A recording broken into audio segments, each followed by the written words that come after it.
24/7 Teachers Training, a lesson-by-lesson tutorial for homogeneous teaching. We are an EdTech textbook publisher.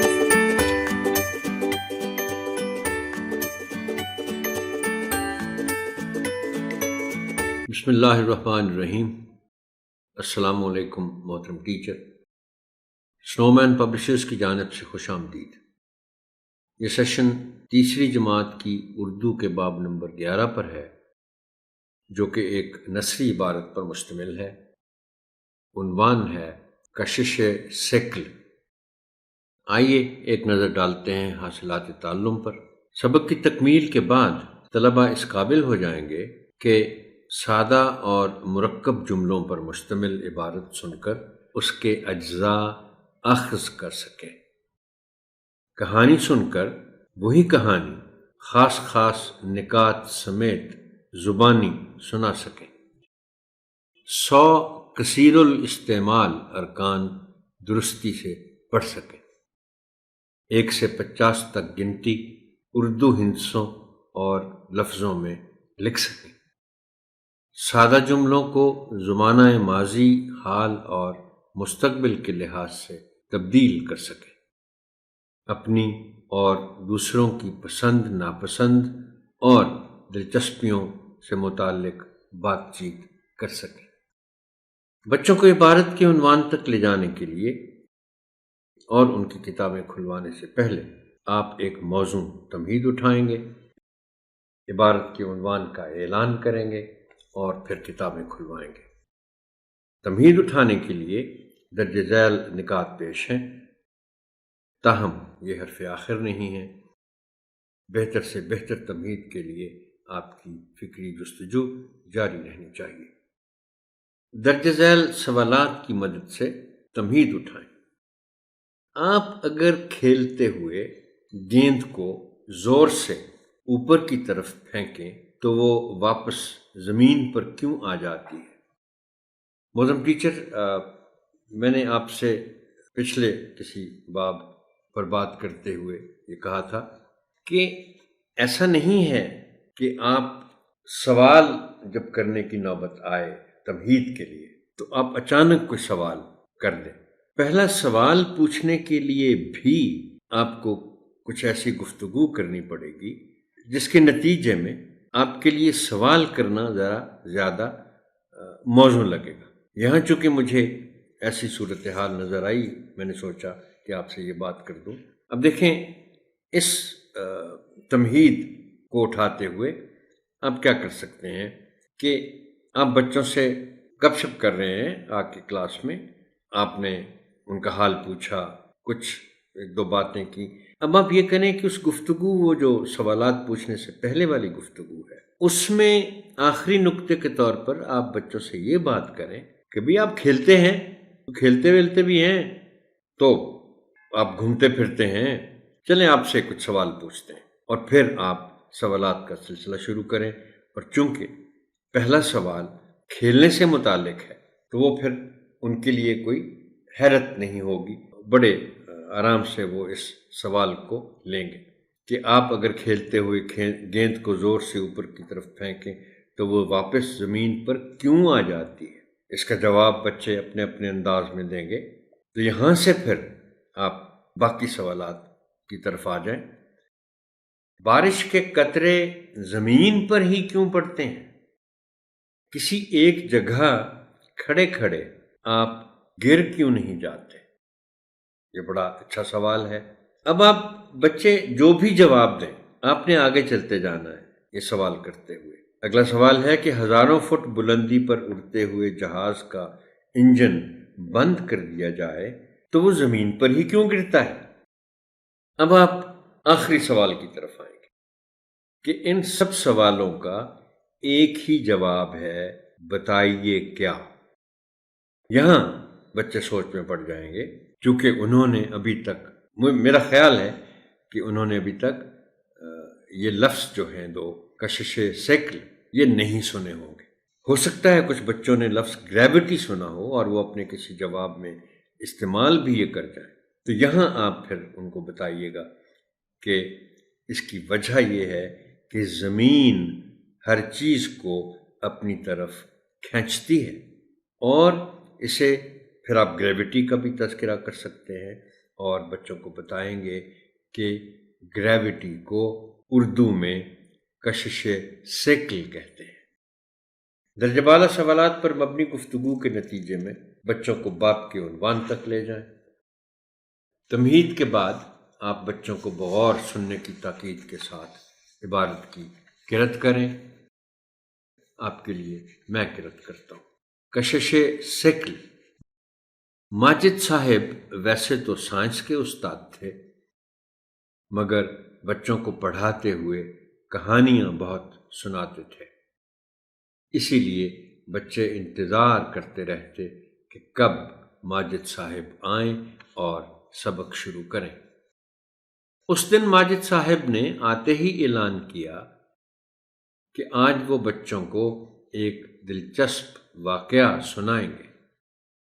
Majid صاحب: آج میں آپ کو نیوٹن کا واقعہ سناتا ہوں۔ نیوٹن جب کام سے تھک جاتے تو ایک سیب کے درخت تلے لیٹ جاتے۔ ایک دن وہ لیٹے ہوئے تھے کہ سیب ان پر آ گرا۔ وہ اٹھ کر بیٹھ گئے اور سوچنے لگ گئے کہ یہ سیب نیچے ہی کیوں گرا، اوپر کیوں نہ چلا گیا؟ ہر چیز اوپر سے نیچے ہی کیوں گرتی ہے؟ کیا زمین میں کوئی خاص کشش ہے جو چیزوں کو اپنی طرف کھینچتی ہے؟ نیوٹن نے دن رات اس پر غور کرنا شروع کر دیا۔ مختلف تجربات کرنے سے اس پر واضح ہوا کہ زمین میں ایک خاص کشش ہے جو چیزوں کو اپنی طرف کھینچتی ہے۔ اس طرح اس نے کشش ثقل دریافت کی۔ مصطفیٰ: جناب اگر یہ کشش نہ ہوتی تو کیا ہوتا؟ ماجد صاحب: تو تمام چیزیں معلق رہتی، اڑتی پھرتی نظر آتی۔ تم نے کبھی خلابازوں کی فلم نہیں دیکھی؟ وہ بھی خلا میں معلق ہوتے ہیں۔ طیب: خلا کیا ہے؟ ماجد صاحب: جب ہم زمین سے بہت اوپر چلے جاتے ہیں تو زمین کے گرد ہوا کا غلاف ختم ہو جاتا ہے، یہاں زمین کی کشش بھی ختم ہو جاتی ہے۔ اس جگہ کو خلا کہتے ہیں۔ وہاں سانس لینے کے لیے آکسیجن بھی نہیں ہوتی۔ زاہد: وہاں رہنا تو بہت مشکل ہوگا۔ ماجد صاحب: بالکل درست اندازہ لگایا تم نے۔ خلاباز آکسیجن کے سلنڈر ساتھ لے کر جاتے ہیں تاکہ سانس لے سکیں۔ وہ اپنے آپ کو بھی باندھ کر رکھتے ہیں کہ کہیں خلا میں بھٹک نہ جائیں۔ تمام سیارے خلا ہی میں گردش کر رہے ہیں۔ طیب: میں بھی بڑا ہو کر خلاباز بنوں گا اور خلا میں گھوموں گا۔ ماجد صاحب: ضرور، اس کے لیے تمہیں سائنس پڑھنا ہوگی۔ بچے: ہم سب محنت کریں گے۔ اب طلباء سے باری باری عبارت کی قرأت کروائیے، مناسب وقفوں میں تلفظ کی درستی کیجیے اور صحیح تلفظ کی ادائیگی کی مشق بھی کروائیے۔ اس ضمن میں درج ذیل الفاظ آپ کی خاص توجہ چاہیں گے۔ انتظار تے کے نیچے زیر ہے، زیادہ تر لوگ اس کو روانی میں انتظار کہتے ہیں، دھیان کے ساتھ نہیں بولتے۔ اس کا تلفظ انتظار ہے، یعنی تے کے نیچے زیر کا خاص خیال رکھا جانا چاہیے۔ صاحب، اس لفظ کو ہم عام طور پر غلط بولتے ہیں، کچھ تھوڑا سا غلط بولتے ہیں اور کچھ لوگ تو بہت زیادہ غلط بولتے ہیں۔ درست لفظ ہے صاحب، ہم عام طور پر اس کو صاحب بول جاتے ہیں، اور جو میں بات کی کہ کچھ زیادہ ہی غلط بول جاتے ہیں تو وہ زیادہ غلط تلفظ ہے اس کا، صاحب کوئی لفظ نہیں ہے، صاحب غلط ہے، صاحب صحیح ہے۔ دلچسپ، کشش، یہ جو پہلا شین ہے اس کے نیچے زیر ہے، عام طور پر لوگ اس کو کشش پڑھتے ہیں جو غلط ہے۔ طرف کا تو ذکر اس سے پہلے بھی کئی ابواب میں آ چکا، اور میں اس لیے اس کو دہرا دیتا ہوں کہ اس کو صحیح، بار بار اس کے بارے میں بات ہو تو ہم صحیح پڑھنے کی عادت اپنا لیں، اس لیے کہ یہ لفظ بہت زیادہ استعمال ہونے والے الفاظ میں شامل ہے۔ طرف نہیں، طرف۔ مختلف، یہاں تے پر زبر کو نمایاں کر کے پڑھنا پڑتا ہے، مختلف نہیں، مختلف۔ تجربات، یہ لفظ محترم ٹیچر، میں کہتا ہوں یہ بیچارہ مظلوم لفظ ہے، ہم نے شاید طے کر رکھا ہے کہ اس کو غلط ہی بولنا ہے۔ ہم اس اگر واحد ہے تو ہم کہتے ہیں تجربہ، اور اگر یہ جمع ہے تو پھر ہم بولتے ہیں تجربات۔ درست لفظ جو ہے وہ تجربہ یا پھر تجربات۔ ذرا احتیاط کی ضرورت ہوگی، اور جو میں لفظ استعمال کرتا ہوں اکثر کہ اس کے لیے شعوری کوشش درکار ہے کہ آپ ذہن میں رکھیں، جب بھی آپ اس لفظ کو پڑھیں تو آپ کو یاد آ جائے کہ یہ تجربات نہیں ہے بلکہ تجربات ہے۔ دریافت، فے پر جزم ہے، کچھ لوگ اس کو دریافت بھی پڑھ جاتے ہیں، غلط ہوگا۔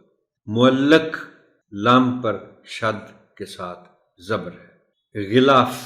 غلاف کو اکثر و بیشتر غلط بولا پڑھا جاتا ہے، غلاف کہہ دیا جاتا ہے عام طور پر، لیکن یہ غلاف ہے۔ ختم، یہ پھر انہی الفاظ میں شامل ہے وہ جس کو میں 3 حرفی الفاظ کہتا ہوں، اور درمیانے حرف پر جزم ہے لیکن ہم اس پر زبر ڈال کر پڑھتے ہیں۔ ہم نے شاید طے کیا ہوا ہے کہ ہم نے اس کو ختم ہی کہنا ہے، شاید ختم کہتے ہوئے تھوڑی سی احتیاط کرنی پڑتی ہے، تھوڑا اس کا خیال رکھنا پڑتا ہے کہ میں اس کو ختم نہ کہوں۔ تو آپ بچوں کو ضرور یہ تلقین کیجیے کہ اس لفظ کو ہم نے ختم ہی پڑھنا ہے۔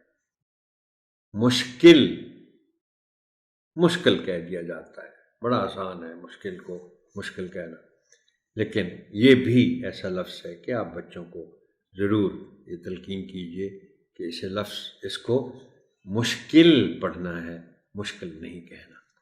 طلباء کو مشکل الفاظ کے معنی بتائیے، سمجھائیے اور تختہ تحریر پر لکھیے۔ آپ کی آسانی کے لیے چند الفاظ اور ان کے معنی ذیل میں پیش کیے جا رہے ہیں۔ کشش ثقل، اس کے تلفظ کی بات ہو گئی پہلے۔ زمین کی کھینچنے کی قوت، غور کرنا، سوچنا۔ واضح، ظاہر۔ معلق، لٹکا ہوا۔ خلاباز، خلا میں جانے والا۔ خلا، کشش ثقل سے اوپر، یعنی آپ بچوں کو بتا سکتے ہیں، اگر پوچھیں یا نہ بھی پوچھیں تو خود سوال اٹھائیں کہ زمین سے اوپر اگر ہم اٹھتے جائیں تو جس کو ہم خلا کہتے ہیں وہ کہاں سے شروع ہوگی؟ تو جواب یہ ہے کہ جہاں زمین کی کشش ختم ہو جائے گی وہاں سے خلا شروع ہو جائے گی، اور ظاہر ہے جب زمین کھینچے گی نہیں کسی چیز کو تو پھر وہ معلق ہو جائے گی، اسی لیے کہتے ہیں کہ خلا میں چیزیں معلق ہو جاتی ہیں۔ غلاف، خول۔ اب خول سے شاید پوری طرح بچوں کو سمجھ نہ آئے غلاف کے معنی، تو آپ ان کو تکیے کی مثال دے کر سمجھا سکتے ہیں کہ تکیے کے اوپر جو کپڑا چڑھایا جاتا ہے اس کو غلاف کہتے ہیں۔ بعض اوقات رضائی کے اوپر بھی کپڑا چڑھا دیا جاتا ہے، وہ بھی غلاف ہوتا ہے۔ درست، ٹھیک، صحیح، بھٹک جانا، بھول جانا۔ لیکن دیکھیں، میں جیسے کہتا ہوں کہ کوئی لفظ اور اس کے معنی صحیح طور پر مترادفات نہیں ہو سکتے۔ اب دیکھیں نا، بھول جانا کہ تو یہ بھی مطلب ہے کوئی بات بھول جانا، لیکن بھٹک جانا کے اندر جو معنی پنہا ہے وہ یہ ہے کہ راستہ بھول جانا اور ایسی صورتحال پیدا ہو جانا کہ آپ کو سمجھ نہ آئے کہ میں نے کدھر جانا ہے۔ گردش، چکر۔ بند کتابوں کے ساتھ پہلے آپ عبارت کا مفہوم بیان کریں اور پھر طلباء کو خاموش قرأت کا وقت دیں۔ اس کے بعد ان کی کتابیں بند کروا کر منتخب بچوں کو عبارت کا مفہوم بیان کرنے کے لیے کہیں۔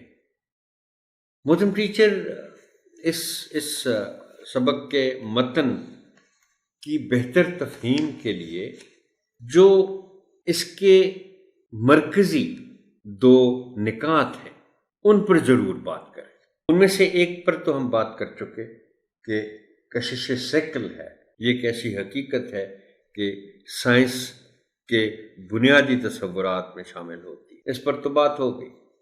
لیکن آپ نے جس نقطے کو وضاحت کے ساتھ بیان کرنا ہے بچوں کے سامنے، وہ ہے غور و فکر کا نقطہ، سوچنے کا نقطہ۔ آپ انہیں بتائیے کہ نیوٹن نے سیب گرتے ہوئے تو دیکھا، لیکن اگر وہ اس بات پر غور و فکر نہ کرتا یہ سیب نیچے ہی کیوں گرا ہے؟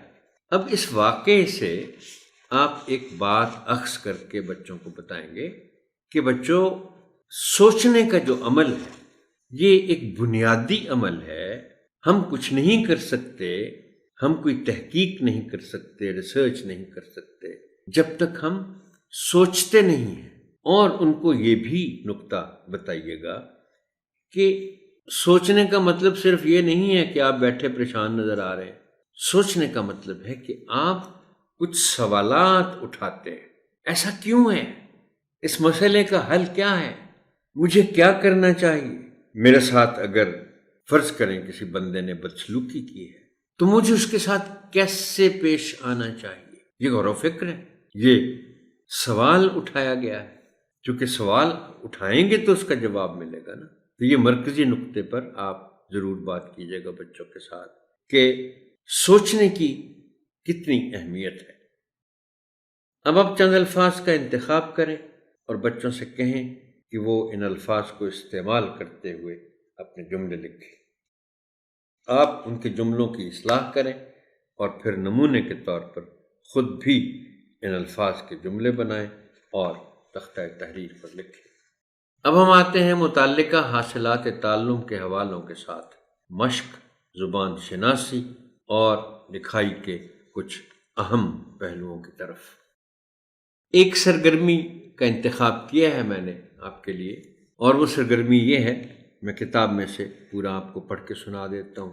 طلباء کو بتائیں کہ جانی، یہ صفحہ نمبر 70 پر ہے، کہ طلباء کو بتائیں کہ جانی و مالی نقصان ہونے پر افسوس کا اظہار کیا جاتا ہے۔ فرض کریں کہ کسی کے نانا جان کی وفات ہو گئی ہے۔ دو بچے کمرہ جماعت میں سامنے آ کر ایک دوسرے کے ساتھ افسوس کے لیے جملے بولیں۔ محترم ٹیچر، اگر بچوں سے صرف یہ کہہ دیا جائے کہ جی یہ سچویشن ہے اور دو بچے آئیں کمرہ جماعت میں سامنے اور ایک بچے کے نانا جان کی وفات ہو گئی ہے، دوسرا افسوس کے لیے گیا ہے یا وہیں دوسرے نے افسوس کرنا ہے، تو وہ ایک مکالمہ بولیں جس سے پتہ چلے کہ ایک بچہ دوسرے کے ساتھ پاس افسوس کر رہا ہے کہ اس کے نانا جان کی وفات ہو گئی۔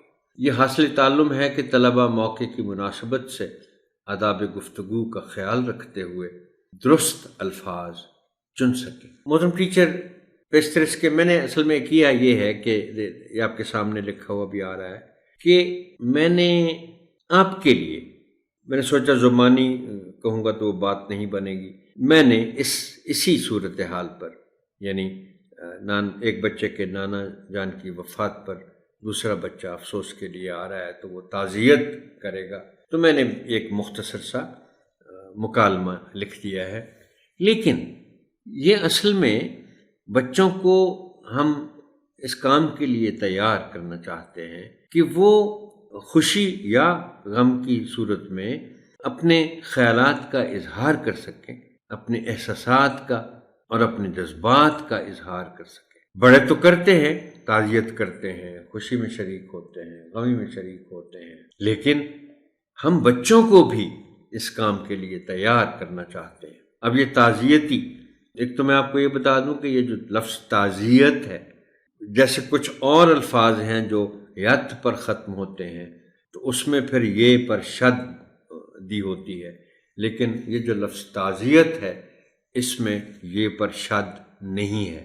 سو اس کا جو تلفظ ہے اس میں شد شامل نہیں ہوگی. اس کو ہم پڑھیں گے تعزیت سے، تعزیتی بن گیا، اور پڑھیں گے اس کو ہم تعزیتی مکالمہ. عامر: السلام علیکم عمیر، کیسے ہو؟ عمیر: شکریہ، میں ٹھیک ہوں. عامر: تمہارے نانا کی وفات کا پتہ چلا؟ بہت افسوس ہوا. عمیر: ہاں، ہم سب بہت اداس ہیں، خاص طور پر ہم بچے ان کو بہت یاد کر رہے ہیں. عامر: نانا کا رشتہ ہی ایسا ہوتا ہے. عمیر: ہمارے نانا تو بہت ہی اچھے تھے، ہمیں بہت پیار کرتے تھے، ہمیں ان کے ساتھ وقت گزارنا بہت اچھا لگتا تھا. عامر: اللہ ان کو جنت میں جگہ دے. عمیر: شکریہ عامر، تم افسوس کے لیے آئے. عامر: اللہ حافظ عمیر.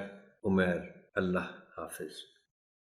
اس مکالمے کے بعد آپ نے پوری جماعت کو چند باتیں ضرور بتانی ہیں، اور وہ یہی ہیں کہ خوشی کے موقع پر یا افسوس کے موقع پر بچے کس طرح اپنے احساسات کا، اپنے خیالات کا یا اپنے جذبات کا اظہار کریں گے. اور انہیں یہ بھی بتانا ہے کہ دیکھو بچوں، یہ صرف بڑوں کا کام نہیں ہوتا.